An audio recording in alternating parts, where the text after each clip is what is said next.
Jika orang Jawa mengatakan iku jero anem sing njaluk mlebu, artinya jasad halus Anda yang menghendaki Anda masuk ke alam batin.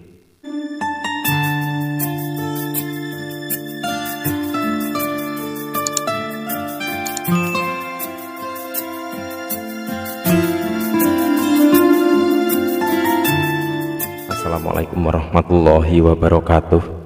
Bismillahirrahmanirrahim. Alhamdulillah, bertemu lagi dengan Syekh Jati Channel. Pada kesempatan kali ini saya berusaha menjawab pertanyaan dari sahabat Syekh Jati atas nama akun Runtiah Ali. Pertanyaan tersebut diajukan di dalam kolom komentar video Syekh Jati yang berjudul Ilmu dari Mimpi Khodam atau titisan Q&A. Langsung saja kita bacakan pertanyaannya. Assalamualaikum. Waalaikumsalam warahmatullahi wabarakatuh. Syekh Jati, saya ingin bertanya, saya pernah mengalami hal aneh. Pada waktu siang hari, tiba-tiba merasa mengantuk sekali. Waktu saya tiduran, tiba-tiba di telinga ada suara bergemuruh, dan saya mau bangun, tapi nggak bisa. Mau ngomong juga nggak bisa. Tiba-tiba seperti melihat ilustrasi ada seorang anak membantu ibu yang sedang jatuh. Setelah itu saya mendengar ada suara tapi tidak ada wujudnya. Suara itu bilang, saya kagum sama kamu orang tidak punya atau miskin, tapi mau membantu orang lain. Orang kebanyakan hidup hanya mementingkan dirinya sendiri, tidak peduli orang lain. Jika kamu membantu jalan hidup orang lain, maka Allah akan membantu jalan hidupmu. Seketika saya langsung sadar, seperti tidur tapi nggak tidur. Setelah sadar, setelah bangun tidur, suara itu masih terngiang-ngiang di telinga. Menurut saya itu mimpi apa tidak? Jelas sekali. Alhamdulillah, pertanyaan yang bagus. Di situ sempat aku balas, Waalaikumsalam warahmatullahi wabarakatuh. Menurut aku bukan mimpi. Para sahabat Syekh Jati semua, terutama atas nama akun Runtiah Ali. Di situ Anda jelaskan pada siang hari bolong Anda ngantuk, merasakan kantuk yang sangat hebat, dan waktu Anda tidur telinga ada suara bergemuruh. Ya, seperti yang sudah saya jelaskan berkali-kali bahwa seperti ada suara yang bergemuruh, mungkin seperti suara tawon atau apa yang dekat sekali dengan telinga kita. Itu adalah salah satu proses dimensi sadar menuju ke alam bawah sadar atau masuk ke dimensi batin. Kemudian mengapa di situ Anda terasa ngantuk yang sangat hebat? Disinilah yang harus benar-benar kita ketahui. Keutuhan pribadi manusia atau keutuhan tubuh manusia ada dua jasad. Jasad halus dan jasad kasar. Wujud kita sekarang ini, wujud lahiriah kita dengan wujud badan halus. Jika wujud badan kasar ini di luar, maka artinya wujud yang halus ada di dalam. Jika orang Jawa mengatakan iku jero anem sing njaluk mlebu, artinya jasad halus Anda yang menghendaki Anda masuk ke alam batin.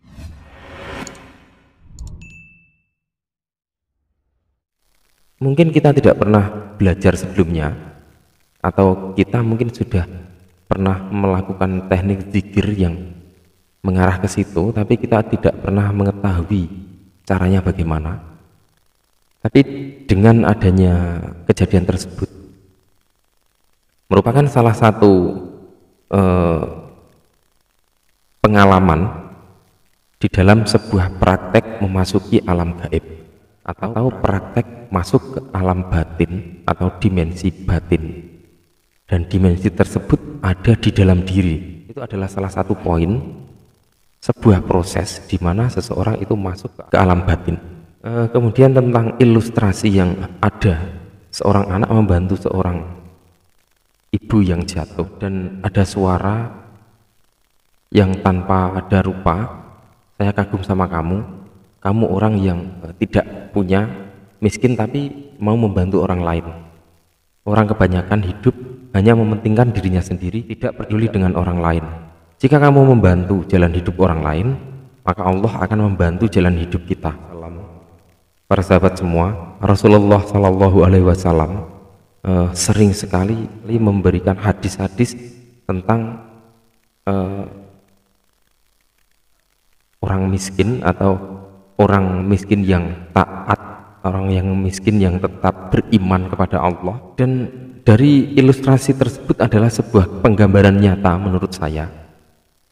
Seperti contoh, Rasulullah Shallallahu Alaihi Wasallam bersabda, sesungguhnya Allah akan menolong umat ini sebab orang-orang yang lemah dari mereka, yaitu dengan doa dan keikhlasan mereka. Hadis At-Tirmizi. Bisa dikatakan momen ini adalah momen yang paling spesial ya di hari malam 10 Syuro ini, malam dimana kita harus benar-benar berbelas kasih kepada sesama.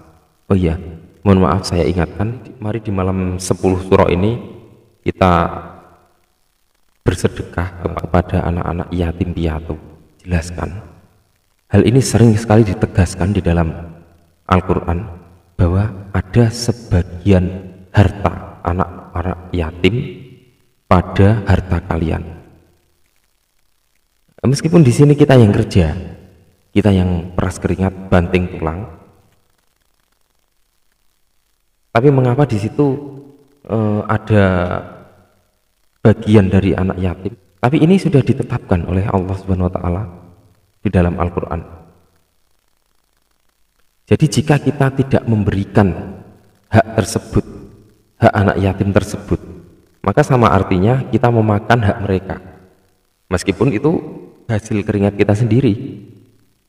Tapi disinilah Allah memberikan kemurahan kepada seseorang, kepada seluruh umat untuk menerima sedekah.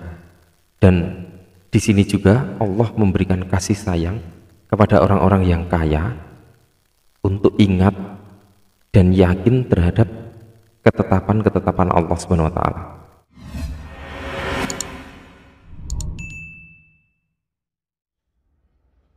Ya, terima kasih. Mari langsung kita lanjutkan sedikit pembahasan ini. Seketika saya langsung sadar, saya seperti tidur tapi nggak tidur. Setelah sadar, setelah bangun tidur, suara itu masih terngiang-ngiang di telinga. Ya, ini menurut saya bukan mimpi sih. Bukan mimpi, bukan mimpi. Ini adalah pengalaman spiritual, pengalaman masuk ke alam batin. Jika di situ Anda bangun tidur masih terngiang-ngiang, ini artinya kesadaran Anda belum benar-benar kembali normal, sehingga pendengaran Anda masih ada di sisi batin. Anda sudah tersadar, tapi sisi batin Anda masih connect. Sebetulnya hal seperti ini harus sering dilatih. Peralihan dari dimensi lahir ke dimensi batin, hal itu harus sering sekali kita rasakan. Tapi tentunya bagi mereka yang ingin belajar tentang batin. Jika tidak masalah, karena Allah juga memberikan dasar-dasar dan aturan-aturan di dalam aturan syariat untuk mengenal Allah dan untuk beriman kepada Allah.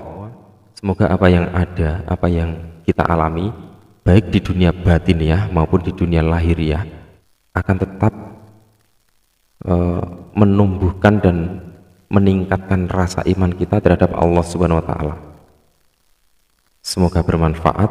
Wallahu a'lam bishawab. Wassalamualaikum warahmatullahi wabarakatuh.